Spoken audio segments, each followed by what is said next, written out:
Roland Barthes' provocative work, A Lover's Discourse. Fragments is as romantic as the language in which it was originally written.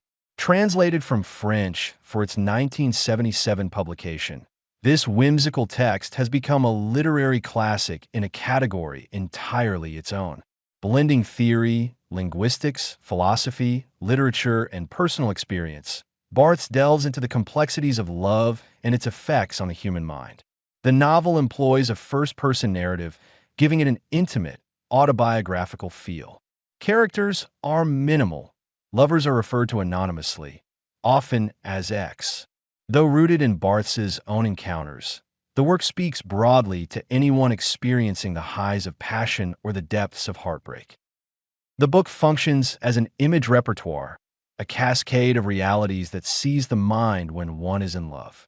Its simple, compartmental structure is essential, as Barthes explains in the introduction. A Lover's Discourse is divided into 80 fragments, or what Barthes calls figures, described as gestures of the lover at work. Two additional structural elements, order and references, are equally critical. Order is significant because love itself is unordered. Priorities of emotion and experience shift with circumstances. Each relationship follows its own sequence, though all figures generally appear. Barthes writes, "There are no first figures, no last figures," emphasizing that each fragment is equally vital, playing a unique role in the lover's consciousness. References, meanwhile, lend credibility. Quotations and theories from thinkers such as Plato, Freud, and Goethe's Werther situate Barthes' discourse within a broader intellectual context, reinforcing his exploration of love beyond personal anecdote. Essentially, the text is a stream of Barthes' consciousness, segmented into organized, digestible compartments. These range from exhilaration, adoration, and desire to neglect, loss, and anxiety.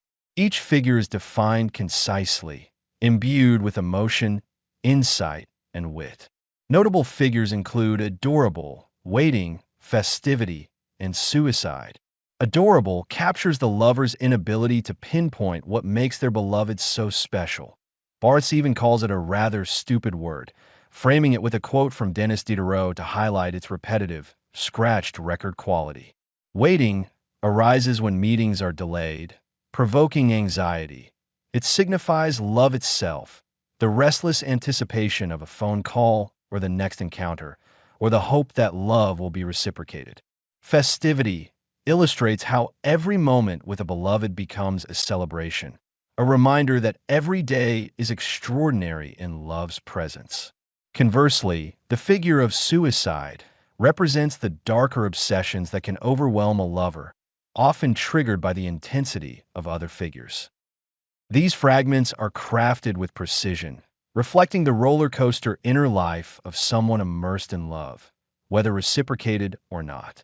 A Lover's Discourse lacks a conventional plot, yet it overflows with introspective material, forming a kind of code for understanding love through both personal reflection and classic references. Thank you for watching.